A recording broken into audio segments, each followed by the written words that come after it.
안녕하십니까 믿음의 형제자매 여러분. 저는 오늘 이 시간에 누가복음 20장 43절에 나타나 있는 발등상이라고 하는 이 단어가 요나의 표적과 어떠한 연관성을 갖고 있는지 그 내용을 여러분께 설명을 드리겠습니다.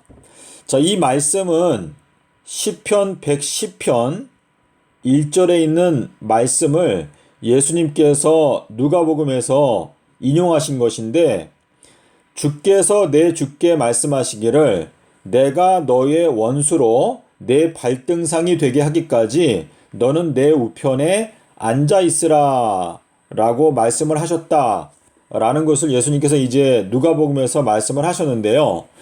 예수님께서 십자가에서 죽으시고 서기 30년도에 죽으시고 하늘에 승천하셔서 하나님 아버지 보좌 우편에 앉으셨다라고 기록하고 있는데, 이때부터 새 예루살렘이 완성되게 되는 3030년까지 예수님께서는 아버지 보좌 우편에 앉아서 3000년 동안을 기다리신다라고 하는 말씀이 여기에서 하시는 의미인데, 이 발등상이라고 하는 요 단어를 우리가 원어 성경으로 살펴보게 되면 이 발등상이 결국은 요나의 표적 앞에 모든 원수들이 다 무릎 꿇게 될 것이다 라고 하는 의미가 그 속에 들어있다는 것을 저희가 깨닫게 됩니다.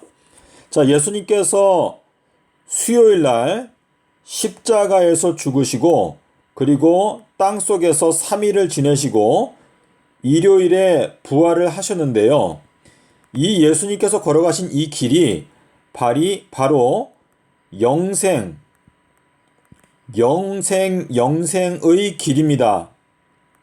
자, 예수님께서 걸어가신 이 길이 영생의 길이기 때문에 우리들도 이 길을 따라가게 되면 저희들도 영생에 들어가게 된다라고 하는 의미가 이 속에 들어있는데, 자, 이 발등상이라고 하는 요 단어는 헬라어로 우포 그리고 포디온, 자, 요렇게 요 두 단어가 합쳐져서 발등상, 발받침대라고 하는 단어가 생겨나는데, 자, 저희들이 로마서 14장 11절에 보게 되면 모든 무릎이 예수님 앞에 꿇게 될 것이다 라고 하는 말씀이 있는데요. 이 세상, 이 우주에 있는 모든 피조물들이 예수님 앞에 무릎을 꿇게 될 수밖에 없다 라는 것을 지금 말씀하시고 있거든요. 자, 그래서 이 발등상이라고 하는 것은 모든 예수님의 원수들이 이제 예수님 앞에 전부 다 굴복할 수밖에 없다 라고 하는 그러한 의미가 여기에 들어있는데, 자, 이 발등상이라고 하는 이 단어는 우포, 이것은 뭐뭐 밑에라고 하는 뜻이고, 그 뒤에 포도스, 이 포도스라고 하는 것은 발이라고 하는 뜻입니다. 그래서 발등상을 쉽게 설명하면 발 밑에라고 하는 뜻인데, 다시 말해서 발 밑에 밟히는 먼지와 같이 된다 라고 하는 그러한 의미가 이 발등상이라고 하는 단어에 들어있습니다. 자, 근데 이 발이라고 하는 요 단어를 우리가 살펴보게 되면 이 발이라고 하는 단어는 앞에 파이가 있고 그 다음에 그 뒤에 오도스, 길이라고 하는 단어가 둘이 합쳐져서 파이에다가 오도스가 붙게 되면 그것이 바로 이 발이라고 하는 뜻입니다. 발. 자, 그런데 이 파이라고 하는 것은 저희가 고등학교 때 수학을 배울 때 이 파이라고 하는 것은 원주율 3.14가 파이입니다. 그리고 요 뒤에 길이 있는데요. 자, 지금 요 포도스라고 하는 요 단어가 가르치는 게 뭐냐면, 자, 선이라고 하는 것은 유한을 나타냅니다. 유한. 근데 원은 무한을 나타내는데, 어떠한 선이 원으로 변화되기 위해서는 그 선에다가 3.14를 곱해야 그래야지만이 원으로 변화가 될 수가 있습니다. 자, 이것을 제가 이제 그림을 그리면서 조금 설명을 드리겠습니다. 자, 선이라고 하는 것은 우리가 요 선은 시작과 끝이 있기 때문에 이것은 유한을 나타냅니다. 유한. 자, 근데 요 선을 우리가 선의 길이를 r이라고 했을 때 우리가 요 선과 똑같은 지름을 갖고 있는 원을 만들기 위해서는 자, 원을 그렸을 때 자, 원의 지름이 r이다 라고 했을 때 요 원은 무한을 나타냅니다. 무한. 자, 이 원이라고 하는 것은 시작도 없고 끝이 없고 계속 돌기 때문에 영원을 뜻하는데, 자, 유한이라고 하는 것은 직선인데 시작하는 점이 있고 끝나는 점이 있습니다. 자, 근데 이 무한이라고 하는 요 선 둘레, 여기에서 시작해서 한 바퀴를 도는데 걸리는 거리가 요 r이라고 하는 요 숫자 값에다가 3.14를 곱하게 되면 요 원주가 나옵니다. 원의 둘레 길이가 나오거든요.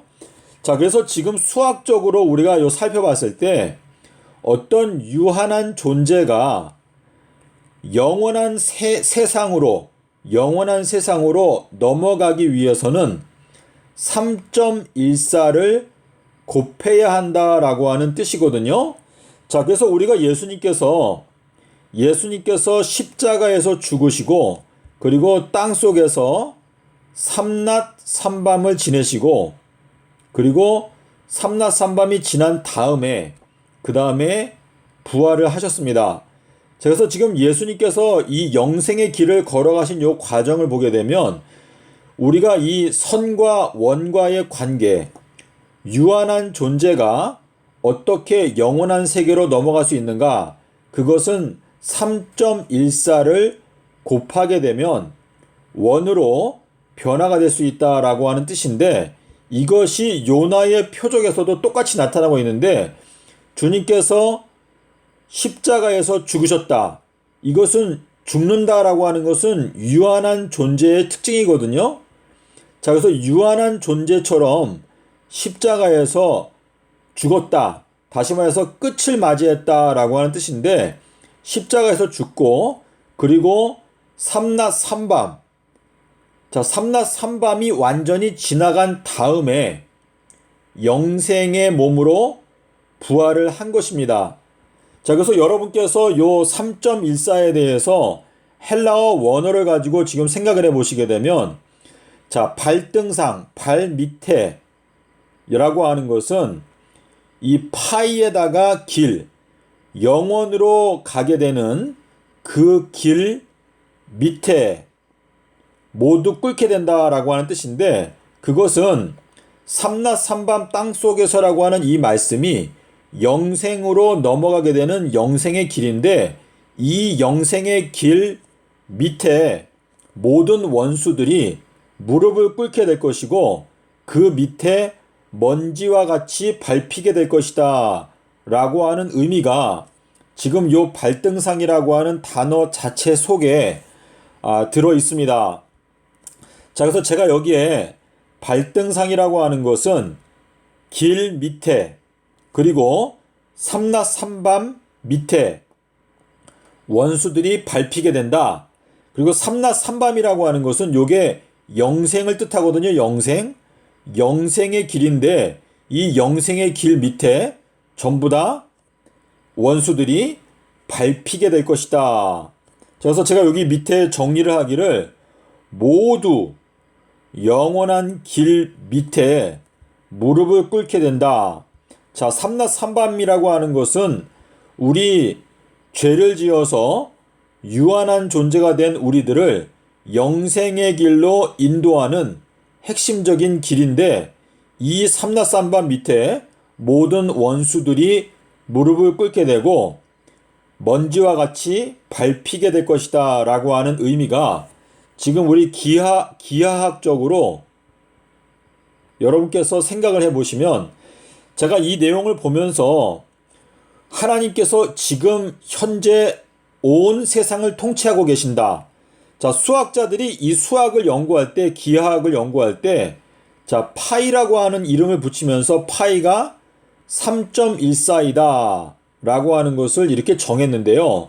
제가 이 수학적인 역사를 자세하게 알지 못하지만 지금 이 발등상이라고 하는 요 단어를 살펴보니까 발등상이라고 하는 요 단어 자체가 바로 삼납삼밤 땅속이라고 하는 인자의 표, 영생에 들어가게 되는 그 모든 과정, 그 과정의 그 비밀 밑에 전부 다 무릎을 꿇게 될 것이다 라고 하는 것을 저희들로 하여금 깨닫게 하기 위해서 원주율을 파이라고 이름을 정하였고, 그리고 이 파이가 길이라고 하는 단어와 함께 합쳐져서 발이라고 하는 단어를 이루고 있고, 이 발이라고 하는 단어는 발등상, 발 밑에 짓밟히게 될 것이다. 자, 그래서 이것은 예수 그리스도의 그 권능 아래에 모든 사람들이 다 무릎을 꿇게 되고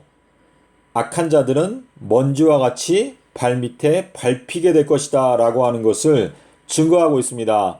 자, 그래서 여러분께서 고등학교 또 중학교 때 우리 이 3.14를 배웠는데요. 이 3.14를 여러분께서 곰곰이 생각하시면 예수님께서 서기 30년 수요일 날 십자가에서 죽으시고 땅속에서 삼낮삼밤을 지내시고 일요일에 부활하신 이 진리가 바로 원주율 속에도 그 진리가 들어있다라는 것을 여러분께서 생각하실 수가 있겠습니다. 부디 여러분께서 진리의 말씀에 대한 확신을 갖고 이 마지막 때에 진리의 이 등대의 역할을 감당하게 되는 여러분과 저가 되었으면 좋겠습니다. 감사합니다.